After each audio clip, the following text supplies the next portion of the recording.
जल चढ़ाना क्यों जरूरी है? सूर्य भगवान बुद्धि के देवता है। हनुमान जी बुद्धिमान है ना। हनुमान जी को पढ़ाया किसने? सूर्य भगवान। हनुमान जी के गुरु हैं सूर्य। सूर्य भगवान के सामने खड़े होने से, सूर्य अर्घ देने से आपकी बुद्धि मजबूत होती है, विटामिन डी प्राप्त होता है। और सूर्य भगवान हमें इतना प्रकाश देते हैं, हाँ या ना? तो तुम चलो,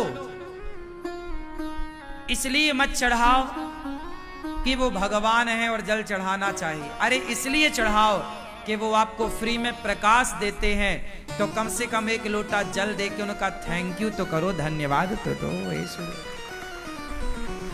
ये कृतज्ञता व्यक्त करनी है। क्यों? आप बिजली जलाते हो ना, बिल देते हो ना, तो सूर्य भगवान इतना प्रकाश देते हैं, तो क्या लोटा भर पानी देकर थैंक यू नहीं कर सकते? विटामिन डी तो मिलेगा। जब जल चढ़ाते हैं तो सूर्य भगवान की किरणें उस जल से टकराकर जब आपके शरीर में पड़ती हैं, तो वो किरणें और एनर्जी से आपको भर देती हैं। इंद्रधनुष बनता है कैसे? बस वही इंद्रधनुष का काम कर जाती हैं। वो किरणें बहुत फायदेमंद होती हैं। और सूर्य भगवान है, लोटा भर जल चढ़ा के धन्यवाद। हे सूर्य भगवान, आप हमें इतना प्रकाश देते हैं, हमारी फसलों को प्रकाश ना मिले तो फसलें न होंगी। हमारे भारत में प्रकाश ना पहुंचे सूर्य का तो हाहाकार मच जाएगा। हे सूर्य भगवान, आपका धन्यवाद। हम भारतीय हैं ना, हम धन्यवाद देना जानते हैं। संस्कार है ये। हमारे भारत में सबसे बड़ी पूजा है सूर्य भगवान की। बिहार में एक छठ पर्व आता है दीपावली के टाइम। छठ पर्व में 3 दिन की 4 दिन की पूजा होती है सूर्य भगवान की। सूर्य अर्घ दिया जाता है। माताएं, बहनें, बेटियां, बुढ़े, बूढ़े, बच्चे सब उपासना है। दानवीर कर्ण भी सूर्य भगवान को जल चढ़ाए बिना कभी कार्य नहीं करते थे। पहला काम सूर्य अर्घ। रिश्तों में खटास है तो गुड़ डाल करके जल चढ़ाना चाहिए ताकि रिश्ते मधुर होते हैं। तुम्हारा व्यापार मंदा चल रहा है, व्यापार में तरक्की नहीं है, पैसा चाहते हो तो कुमकुम डाल के रंगीन जल चढ़ाने से व्यापार मजबूत होता है सूर्य भगवान की कृपा से। ये सब सिखाओ, है ना। हमारे यहां धन्यवाद की प्रक्रिया है। सूर्य भगवान को थैंक यू। गाय की पूजा दूध देती है ना, तो उसको माता कह के थैंक यू, सम्मान। हम भारतीय है ना भैया, हम थोड़ा पागल हैं। कैसे? हम आपका 1 लोटा जल लेंगे ना तो हम आपके ऋणी हो जाएंगे कि भैया आपने हमारी मदद की। तो गाय हमारे को दूध पिलाती है, हम ऋणी होते हैं, इसलिए उसे माता का सम्मान देते हैं। कुछ लोग कहते हैं अरे गाय तो जानवर है, क्या तुम्हारा जानवर माता हो सकता? वो हमारी भावनाएं नहीं समझती। गाय को हम माता क्यों कहते हैं? क्योंकि गाय ने हमें मां के बाद दूध उसी ने पिलाया है। तो हमारे भीतर सम्मान देने की भावना है। हम गाय को क्या दे रहे हैं? बोलो, सम्मान। के गाय ने हमारा माता की तरह पालन किया है, इसलिए गाय भी हमारी माता है। इसलिए पहली रोटी गाय की। तुम्हारे घर में मां तुम्हारी बनाती है ना, तो पुरानी परंपरा थी कि निकाल के रोटी रखती थी। ये सम्मान है। हम भारतीय हैं साहब। हम जिसका लेते हैं ना, हम नमक हराम नहीं होते, हम कृतघ्नी नहीं हैं, हम कृतज्ञता व्यक्त करते हैं। समझ रहे हो? हिंदू ऐसे ही होता है। हम तुलसी कितनी बड़ी औषधि है, बड़ी बड़ी बीमारियां ठीक करती हैं, तो हमने तुलसी को माता का सम्मान दिया। पीपल ऑक्सीजन देता है, तो हमने दीपक जला के हाथ जोड़ के उसका वृक्षों का सम्मान किया। लोग कहते हैं हिंदू पागल है, पीपल की पूजा करता। नालायक, पागल नहीं है, बड़ा वैज्ञानिक था हिंदू। दुनिया आज समझ पाई कि पीपल 24 घंटे ऑक्सीजन छोड़ता है। हम सनातनी पहले से जानते थे, इसलिए पेड़ पौधों का सम्मान करते आए। दीपक जलाते आए हैं। क्यों? पेड़ पौधों का, वनस्पतियों का सम्मान कौन करता है? बोलो। आज वैज्ञानिक कह रहे हैं ना पेड़ बचाओ, हम तो पहले ही से पूजा करना मतलब सम्मान करना मतलब उसकी रक्षा करना। वैज्ञानिक कह रहे हैं पहाड़ बचाओ, हमारे गिरिराज जी हैं, कामतानाथ जी हैं, हम पहाड़ों की रक्षा करने वाले। पहाड़ों ने हमें इतना कुछ दिया, पहाड़ों का इस धरती पर योगदान नहीं है। पानी बरसाने में प्रथम भूमिका पहाड़ों की और वृक्षों की होती है। वृक्ष ना हो, पहाड़ ना हो तो पानी नहीं बरसता। बोलो हाँ। फिर तो हम तो थैंक यू करते हैं गिरिराज जी की परिक्रमा लगाकर। लोग कहते हैं पागल हो, पहाड़ की परिक्रमा लगा रहे। अरे हमारी भावनाओं को तो समझो, हम किस प्रकार के लोग हैं। हमारा ये भाव रहता है कि हम धन्यवाद, हम तुम्हारे ऋणी नहीं रहना चाहते, तुमने पानी पिलाया है, हम कोशिश करेंगे कि आपका ऋण चुकाएं। ये भावना हिंदुओं की है। नदी सारे किसानों को पानी देती है, वर्षों से देती चली। आज जब ट्यूबवेल नहीं थे, जब मशीनरी जमाना नहीं था, तब खेतों में फसल कैसे होती थी? बोलो। आज मशीन आ गई, ट्रैक्टर आ गया, तो तुम गाना गाने लगे ट्रैक्टर का। उस जमाने को देखो, जब ट्रैक्टर नहीं था तब बैल तुम्हारी खेत की जुताई करते थे। इसलिए हमारे यहां नंदी का सम्मान है। शंकर जी नंदी की सवारी करते हैं। क्यों शंकर जी नंदी की सवारी क्यों करते हैं? ताकि समाज को बताएं कि ये नंदी भी तुम्हारे पोषक हैं, इनका सम्मान करना। सदा से तुम्हारा खेत नंदी जोतता चला आया है। किसान का सबसे बड़ा सहयोगी बैल था। आज आधुनिकता आज आ गई ना। 100 साल पहले क्या करते थे तुम? तब भूखों मरते थे क्या? तब नंदी तुम्हारी खेत की लदाई जुताई करता था और तुम्हारे घर में अन्न आता था। आज मशीन आ गई तो उस नंदी को तुमने डंडा मार के निकाल दिया। आज नंदी बेचारे तड़प रहे हैं, पॉलीथीन खाने पे मजबूर हैं। ये नमक हरामी पहले नहीं थी।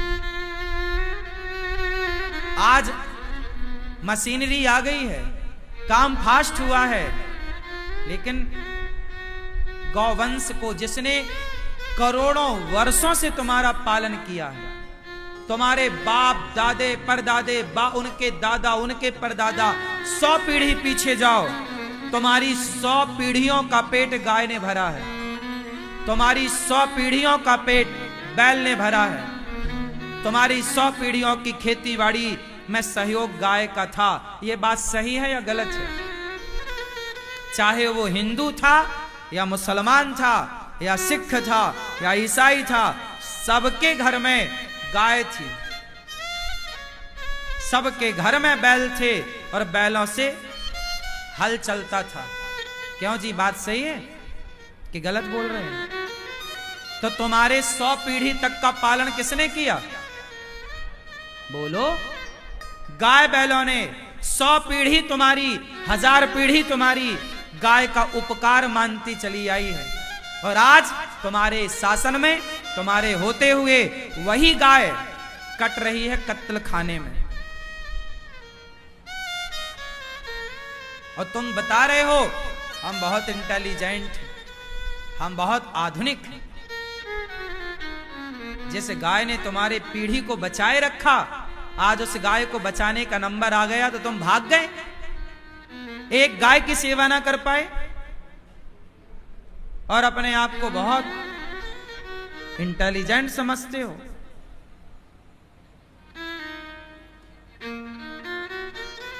आज आधुनिकता के नाम पे तुम्हारे घर में गाड़ियों को रखने की जगह है, लेकिन एक गाय बांधने की जगह नहीं है। 50,000 का कुत्ता तुम्हारे घर में है पर एक गाय नहीं है। भूल गए उस गाय का एहसान? आज तुम जिंदा हो तो गाय के बल पर। जब भारत के प्रधानमंत्री लाल बहादुर शास्त्री हुआ करते थे, उस जमाने में उन्होंने एक नारा दिया था, एक दिन का उपवास करो। एक दिन का उपवास करो, क्योंकि भरपेट भारत में अनाज नहीं था। उस समय लोग, जब भरपेट अनाज नहीं था, तब गाय का दूध पीकर, घी पीकर, पहले के लोग एक एक गिलास घी पीते थे, हाँ या ना? पुराने लोग एक एक गिलास घी पीते थे। ये बात कितने लोग जानते हैं? जानते हो क्यों पीते थे? क्योंकि भरपेट रोटियां नहीं थी, क्योंकि अन्न की कमी थी, सिंचित नहीं था। जब तुम्हारे बाप दादे भूख के संकट से गुजर रहे थे, अनाज नहीं था, उस समय गाय ने अपना दूध और अपना घी पिलाकर तुम्हारे पूर्वजों को जीवित रखा था। और आज वही गाय कत्ल खानों में कट रही है। और तुम बहुत होशियार हो, कुत्तों के पीछे पड़े हो, कुत्ते गाड़ियों में घूम रहे हैं। इतने नमक हराम नहीं होना चाहिए, इतना बड़ा नमक हराम नहीं होना चाहिए। तुम गाय का एहसान चुका कैसे पाओगे? है हिम्मत तो चुकाओ। गाय का एहसान तब चुकेगा जब तुम घर में गाय रखना सीखोगे। तुम्हारे घर में गाय है और यदि उसका बछड़ा हो जाता है तो तुम सोचते हो नंदी का क्या करेंगे? अरे जैसे गाय खाती है बैल को भी खवाओ। क्या खा रहा है वो? तुम्हारी पूरी दौलत खाए जा रहा है क्या? जब तुम्हारे ऊपर संकट था तब गाय ने तुम्हारा पेट भरा ना। आज गाय पर संकट है तो क्या तुम्हारा धर्म नहीं है कि तुम गाय की सेवा करो? आज गौवंश पर संकट है इस भारत में, क्या तुम्हारा धर्म नहीं है कि तुम गाय की सेवा करो?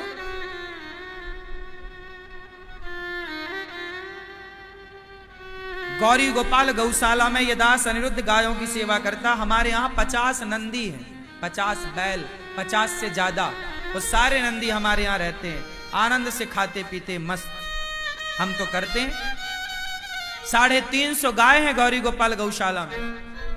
एक अनिरुद्धाचार्य यदि 300 गाय की सेवा करता है तो आप 1-2 गाय की सेवा क्यों नहीं कर सकते? एक एक की कर लोगे भी तो गौवंश सुरक्षित हो जाएगा। पर तुम्हारा तो कुत्तों की सेवा करने का मन है। कुत्ते को भी रोटी दो। हम ये नहीं कहते कि कुत्ते का अपमान करो, नहीं, जीव है, सबकी सेवा करो। पर उपकार तो देखो किसका था तुम्हारे ऊपर। कुत्ते का उपकार नहीं था। हाँ, कुत्ते का भी उपकार था, इसलिए हमारे यहां कुत्ते की भी आखिरी रोटी होती है। आखिरी रोटी किसकी? और पहली रोटी? पहले के जमाने में कुत्ते होते थे गांव में, गलियों में। क्यों होते थे?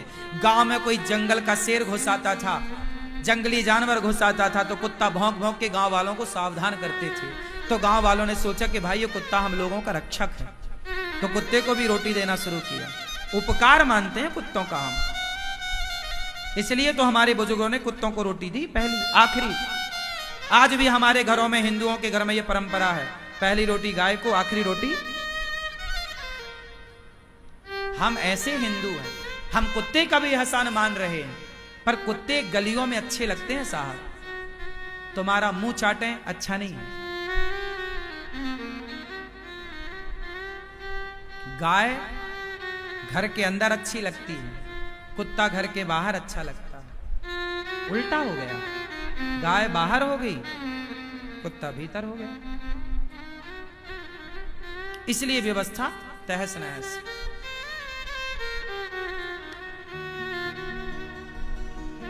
मैं उस किसान को प्रणाम करता हूं जो किसान आज की आधुनिकता में भी अपने खेत की जुताई बैलों से कर रहे हैं। कम से कम उनके कारण कुछ बैल सुरक्षित तो हैं, कुछ गौवंश सुरक्षित तो है। पहले के जमाने में इक्का गाड़ी होती थी। मुंशी प्रेमचंद्र जी एक कहानी लिखते हैं, पंच परमेश्वर। किस किसने सुनी है? अलगू चौधरी, जुम्मन शेख, खाला जान, हमारे पाठ में थी पंच परमेश्वर। उसमें इक्का गाड़ी का जिक्र किया है मुंशी प्रेमचंद्र जी ने। मुंशी प्रेमचंद्र जी की कहानी पुराने भारत का दर्शन है। क्यों? मुंशी प्रेमचंद्र जी को जानते हो? बोलो। ये दुर्भाग्य है कि आज का यूथ मुंशी प्रेमचंद्र को भूल गया। गबन गोदान सफल उपन्यास लिखे हैं उन्होंने। उनकी कहानियों में पुराने भारत का दर्शन है। पहले के लोग फोटो नहीं खींच, आज आप लोग फोटो खींच के रखते हैं। फोटो नहीं है आज फोटो है। 100 साल पहले फोटो नहीं थी तो लोगों ने कहानियों में सब लिख दिया था कि आने वाली पीढ़ी समझ ले कि पुराना भारत कैसा था। हमारे भारत में इक्का गाड़ी चलती थी। नहीं जानना चाहोगे? तुम्हें क्या मतलब पुराने इतिहास? क्या करना तुम्हें? जो व्यक्ति अपने इतिहास को नहीं जानता वो अपने अस्तित्व को मिटाएगा। इतिहास को जानिए, अपने बच्चों को इतिहास पढ़ाओ। सर्वनाश हो जाएगा उनका जो अपने इतिहास से कुछ नहीं सीखेंगे, जो इतिहास को नहीं जानेंगे। इतिहास में कही गई बातें हमारे और आपके लिए हैं। इतिहास को नकारा नहीं जा सकता। पढ़ा करो इतिहास, पुरानी पुस्तकें पढ़ो। मुंशी प्रेमचंद की कहानियां, पंच परमेश्वर, क्या बढ़िया उसमें न्याय। उस जमाने में कोर्ट कचहरी नहीं था, पंचायत होती थी, पंच होते थे और क्या न्याय होता था। उसकी एक झलक पंच परमेश्वर की कहानी में लिखी गई है। इक्का गाड़ी समझते हैं आप? इक्का गाड़ी क्या होती है? इक्का गाड़ी समझते हैं? हाँ, घोड़ा गाड़ी में तो घोड़ा है। इक्का गाड़ी जो थी ना वो एक बैल से चलती थी। 2 बैल से चलो से बैलगाड़ी कहते हैं, छकड़ा कहते हैं। जिसमें एक बैल की जरूरत पड़ती थी वो इक्का आज भी गांव में कहीं कहीं देखने को मिलती है। इक्का गाड़ी है ना।